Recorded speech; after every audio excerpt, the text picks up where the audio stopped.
उत्तर प्रदेश में कांवड़ मार्ग पर अब आदमखोर का खतरा मंडरा रहा है। दरअसल मुरादाबाद में जो कांवड़ मार्ग है वो खेतों के बीच से गुजरता है।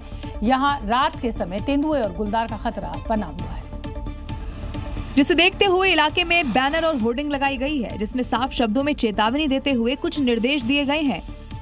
नीचे की तरफ जो इंस्ट्रक्शंस दिए गए हैं वो भी आप देख सकते हैं। सभी से वक्त समूह में चलें, रात्रि में चलने से बचें, किसी भी सुनसान स्थान पर ना रुकें। ऐसे में जिला प्रशासन की तरफ से, पुलिस की तरफ से पुख्ता इंतजाम जो है वो करे जा रहे हैं। दरअसल ये इलाका गुलदार प्रभावित है और रात में यात्रा करने से गुलदार कावड़ियों पर हमला कर सकते हैं। यही वजह है कि निर्देश लिखकर कावड़ियों को आगाह किया गया है। वहीं वहां चेक पोस्ट भी बनाया गया जो कि गांव से होता हुआ मुरादाबाद की ओर जाता है। कावड़िए हादसे का शिकार न हो, इसके लिए प्रशासन ने कड़े कदम भी उठाए हैं। उत्तर प्रदेश के मुजफ्फरनगर में आस्था और न्याय की मांग का अनोखा संगम देखने को मिला। हरिद्वार से गंगा जल लेकर पहुंचे अरुण खटीक अपने दिवंगत भाई तरुण खटीक की हत्या पर इंसाफ की मांग के साथ कांवड़ यात्रा कर रहे हैं, जिसमें उनके साथ खटीक समाज के सैकड़ों युवा शामिल हुए। महाकाल वाले थीम में बनी इस कावड़ में तरुण खटीक की प्रतिमा भी लगाई गई है। माथे पर तिलक, हाथ और गले में रुद्राक्ष और भगवा वस्त्र पहनी हुई ये प्रतिमा उसी तरुण खटीक की है, जिसकी होली पर मामूली विवाद में पीट कर हत्या कर दी गई थी। दिल्ली के उत्तम नगर में हुई इस हत्या के बाद से परिवार लगातार इंसाफ की मांग कर रहा है और अब इसी मांग के साथ कावड़ यात्रा पर है, जिसमें खटीक समाज के कई युवा शामिल हैं। होली वाले दिन बलून गिरा था बच्ची से, उससे तो उस लेडीज के ऊपर गिरा था, तो हमारी लड़ाई हो गई थी। तो लड़ाई खत्म होने के बाद जब भाई बाहर से आया था तो उसको अकेले को देख के मारा। हालांकि इस पूरे मामले में गिरफ्तारी और बुलडोजर एक्शन भी हुआ, लेकिन परिवार कड़े एक्शन की मांग कर रहा है।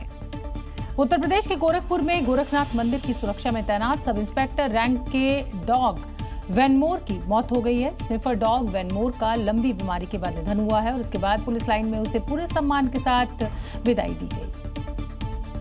वर्दी में नहीं था, लेकिन कर्तव्य के प्रति समर्पण किसी जवान से भी कम नहीं था। गोरखपुर पुलिस का जाबाज साथी स्निफर डॉग वैनमोर अब हमेशा के लिए विदा हो गया।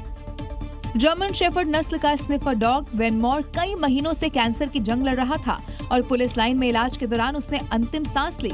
इसके बाद पुलिस महकमे में शोक की लहर दौड़ पड़ी। साल 2018 में बीएसएफ टेकनपुर मध्य प्रदेश से गोरखपुर लाए गए वैनमोर को विस्फोटकों की पहचान के लिए विशेष प्रशिक्षण दिया गया था। प्रशिक्षण के बाद मुख्यमंत्री योगी आदित्यनाथ की वीवीआईपी सुरक्षा और गोरखनाथ मंदिर की एंटी साबोटाज जांच का अहम हिस्सा ये बन गया था। वैनमोर ने अपनी सूंघने की क्षमता, निष्ठा और समर्पण से अनगिनत सुरक्षा अभियानों में महत्वपूर्ण भूमिका निभाई थी। गोरखपुर पुलिस उसे गर्व के साथ याद रखेगी। बैंक में बेशुमार पैसा हो, महंगी गाड़ियां हो, बड़ा घर हो, इस तरीके के शौक के चक्कर में अक्सर लोग ऐसे कदम उठा ही लेते हैं जिसका अफसोस उन्हें फिर जिंदगी भर होता है। उत्तर प्रदेश के गोरखपुर से अरबपति बनने की एक ऐसी ही चाहत ने अफसर की बेटी को शातिर ठग बना दिया। आरोपी गरिमा सिंह ने अपनी एक डायरी भी बनाई थी, जिसमें उसने लिखा है कि मैं गरिमा सिंह अप्रैल 26 तक अरबपति बनूंगी, ये मेरा लक्ष्य है। इतना ही नहीं, आरोपी ने अपनी डायरी के अगले पन्ने पर यह भी लिखा था कि मैं गरिमा सिंह अरबपति हूँ, मेरे पास एक सुंदर घर, गाड़ी, डिफेंडर और बेशुमार दौलत है। दरअसल आरोपी गरिमा ऐसे लोगों को टारगेट करती थी जिसे लोन की जरूरत हो या वो लोन ले चुके हों, फिर उन लोगों से लोन माफ करा देने का वादा करते हुए उनकी मदद से बैंक से लोन उठाकर कुछ पैसे उन्हें देकर बाकी की रकम अपने पास रख लेती थी।